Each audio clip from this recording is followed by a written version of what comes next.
किसी किसी राज्य को एसिमेट्रिक फेडरलिज्म में कुछ विशेष सहायता, मदद लोकल कल्चर को प्रिवेल करने के लिए दिया जाता है। उसके बावजूद भारत का संघीय ढांचा, डॉक्टर अंबेडकर साहब ने क्या कहा कि फेडरल होते हुए भी ये अमेरिका की तरह फेडरल नहीं है, हमारा संघीय शासन है और यूनियन ऑफ स्टेट्स है भारत, और यूनियन तय करेगा कि किसी भी राज्यों की सीट बढ़ेगी, घटेगी, उसकी सीमाएं घटाई जाएंगी, काट के अलग राज्य बनाएंगे, मतलब यूनियन मजबूत है। पहले इस बात को स्पष्ट कर लिया जाए संवैधानिक विषय में।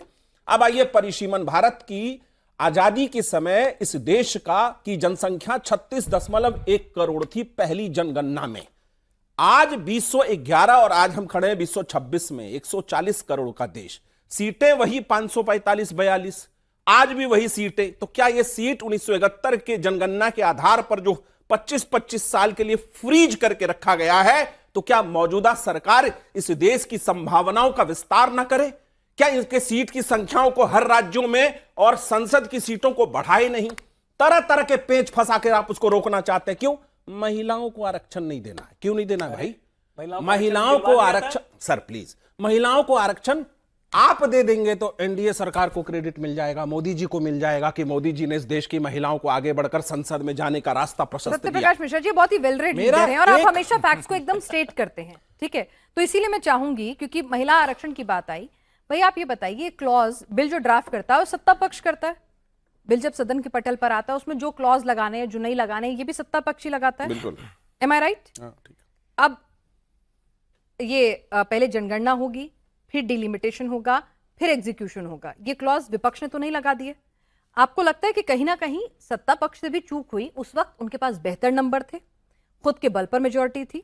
आज जो ये सब कुछ मान मनोबल जोड़ तोड़ करने की जरूरत पड़ रही है, ये पड़ती ही नहीं अगर ये क्लॉज उस वक्त नहीं होता। ये ऐसी संभावना नहीं थी कि जनगणना पूरी नहीं हो पाएगी, कई कारणों से। चूंकि जातिगत जनगणना है तो जनगणना पूरी होने में देर हो रही। एक ही जनगणना से तो डिलिमिटेशन अटैच, जनगणना से अटैच है ना दोनों। महिला आरक्षण विधेयक भी पास होना है, उसको भी लागू कराना है। इस पॉइंट को समझिए कि महिला आरक्षण विधेयक तब लागू हो रहा है जब डिफ्रीज हो रही है सीटें, जनगणना के आधार पर सीटें बढ़ेंगी और बढ़ी हुई सीटों में 272 के करीब आसपास सीटें महिलाओं को मिलेंगी। हमारा रिक्वेस्ट क्या है?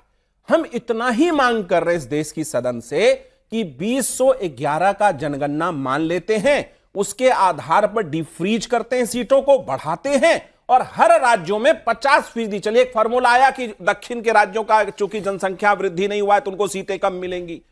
भूल जाइए, हर राज्य में 50-50% सीटें यदि बढ़ा देते हैं तो जो बैलेंस अभी है वही बैलेंस फिर से हो जाएगा। 23 में भी कर सकते ये थे, राष्ट्रीय हित में है। ये काम 23 में भी कर सकते थे, यही तो कह रही हूं। ये राष्ट्रीय हित तब क्यों नहीं?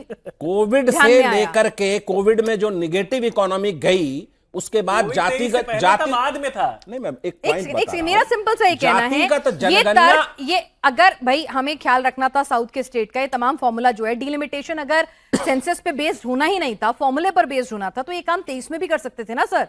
देखिए इतना सब कुछ नहीं होता। अल्टरनेटिव्स होते हैं एक विधेयक को लागू कराने के। उन अल्टरनेटिव में जो बेस्ट अल्टरनेटिव है उसको हमने चुना कि डिलिमिटेशन कराते हैं, डिफ्रीज करते हैं सीट को, और उसके बावजूद देखिए अब डिफ्रीज से तो अलग बात आ गई नहीं कि 50% सीट हर राज्य में बढ़ा देते।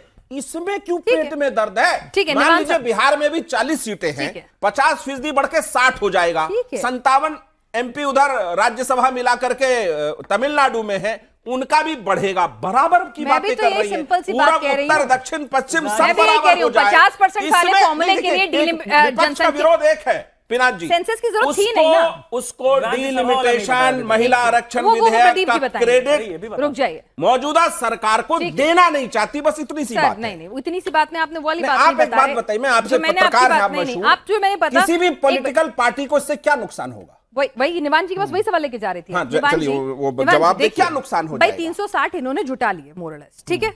तो ऐसे में बिल तो पास होके रहेगा।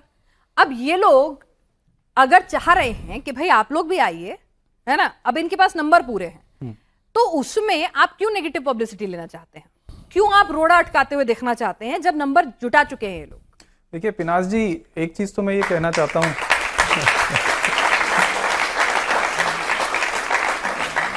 मैं ये कहना चाहता हूं कि ये बीजेपी वाले बहुत शातिर हैं बहुत शातिर है, अच्छी बात है। मासूम चेहरों के पीछे इतना शातिर दिमाग है इन लोगों का कि कोई सोच नहीं पॉलिटिशियन सकता। शातिर नहीं होगा तो कौन होगा सर?